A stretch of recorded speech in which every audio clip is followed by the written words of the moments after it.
Halo pecinta satwa, ketemu lagi sama saya Mas Ian. Nah ini saya lagi setting-setting kandang nih teman-teman, terus ngerapihin gecko juga. Ini ada gecko-gecko yang kita tadi habis saya kasih makan. Nah ini geckonya jumbo nih, tuh ya, wah mantap. Nah saya akan ngebahas tentang gecko teman-teman, karena kemarin banyak juga yang minta request ya, Bang bahas lagi dong, bikin konten lagi tentang gecko. Oke, kali ini saya mau buat konten tentang gecko lagi teman-teman. Oke, disimak dan tetap stay tune di channel Mas Ian.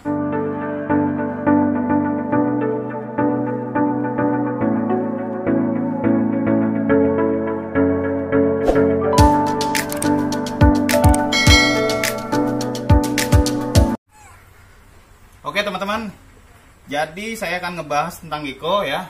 Ini 5 hal yang perlu teman-teman ketahui, dan ini juga banyak banget yang sering ditanyain ya di channel YouTube saya tentang gecko. 5 hal yang sering banget ditanyain sama teman-teman. Saya bakal ngejawab satu persatu. Yang pertama adalah, Bang, gecko boleh nggak digabungin? Nah itu sering banget pertanyaan kayak gitu muncul ya. Mungkin bagi para penggemar gecko atau gecko lover itu sering banget nanya tentang, Bang, gecko boleh nggak sih digabungin ya kan?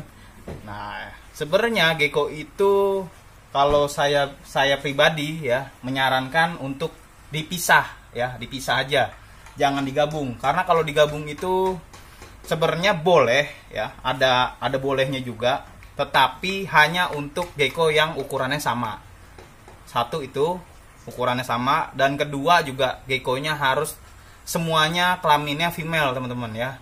Jangan ada jantannya lebih dari 2 atau jantannya udah birahi. Wah itu nggak boleh, itu nggak recommended banget ya. Terus geckonya juga kita harus pantau, karena kalau gecko yang kita gabungin nanti ukurannya lebih kecil dan lebih besar, dia pasti ada yang kalah teman-teman, bisa berantem, akhirnya ekornya bisa putus tuh. Dan tempatnya juga harus luas kalau yang geckonya mau digabungin. Itu banyak banget syaratnya. Ya, banyak banget syaratnya. Ya, oke, jadi tempatnya memang harus luas, teman-teman ya. Nggak bisa tempatnya kecil terus digabungin rame-rame, akhirnya ya bisa berantem. Harus ada juga tempat dia bersembunyi atau hiding cave ya, kalau memang mau digabungin, teman-teman.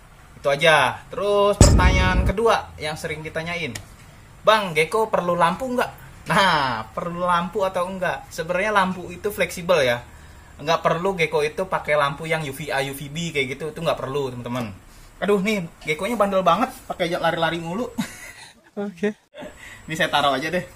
Nah, jadi nggak perlu geckonya itu dikasih lampu UVA, UVB, karena gecko itu dia hewan yang memang aktifnya di malam hari ya. Disebutnya tuh nocturnal teman-teman. Jadi untuk cahaya dia sebenarnya paling gimana ya, paling nggak bisa namanya kejemur. Nah kena cahaya dia pasti matanya, kalau yang udah gennya ada albinonya teman-teman, dia pasti merem-merem matanya. Nih kayak ini nih, cipit ya, matanya tuh merem-merem kayak gitu tuh.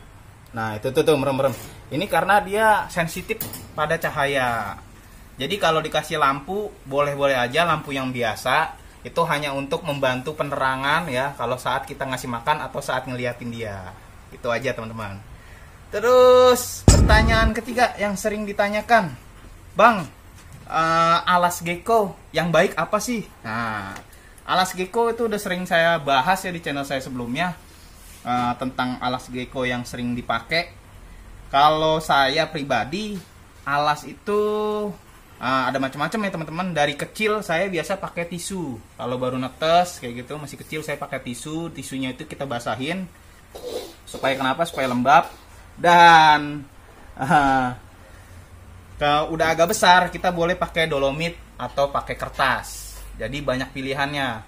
Untuk bagus atau enggaknya, sebenarnya sih semuanya ada baik dan ada ininya juga ya. Ada kekurangan dan ada kelebihannya ya. Tapi yang penting kita tetap jaga kebersihannya aja itu, teman-teman ya. Terus keempat nih, aduh,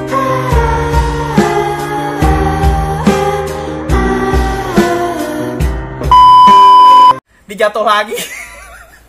Bandel nih, loncat-loncat mulu, saya taruh aja deh. Aduh, payah nih gecko. diajak syuting nggak bisa damai gitu ya. Nah ini si Cis nih, si Cis lagi ngeliatin aja teman-teman. Oke, pertanyaan keempat yang sering dipertanyakan tentang gecko. Bang, gecko saya kalau nggak ada datanya itu boleh dikawinin nggak bang?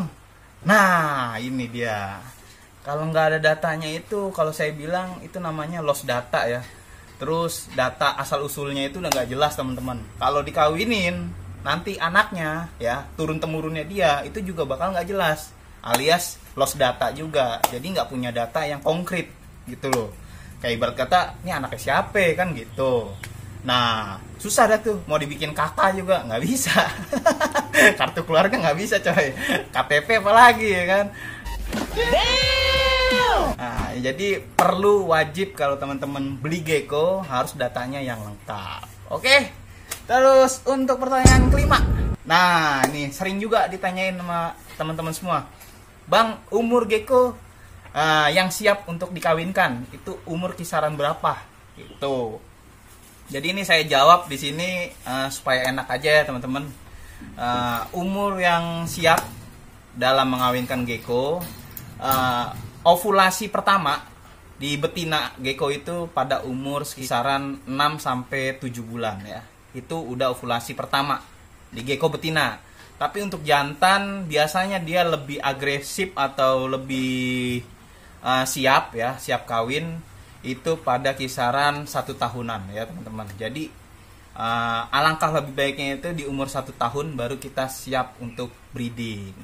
Nah itu 5 pertanyaan yang sering banget teman-teman tanya di kolom komentar. Semoga pertanyaan ini dan jawaban ini ya dari saya bisa ngebantu atau minimal teman-teman jadi lebih tahu ya tentang gecko. Itu aja. Mungkin ada pertanyaan-pertanyaan lain, teman-teman silahkan komen di bawah. Nanti kalau misalnya sudah banyak atau lebih dari 5, saya akan buat videonya lagi. Thank you teman-teman. Jangan lupa subscribe, like, and comment. Thank you. Dadah.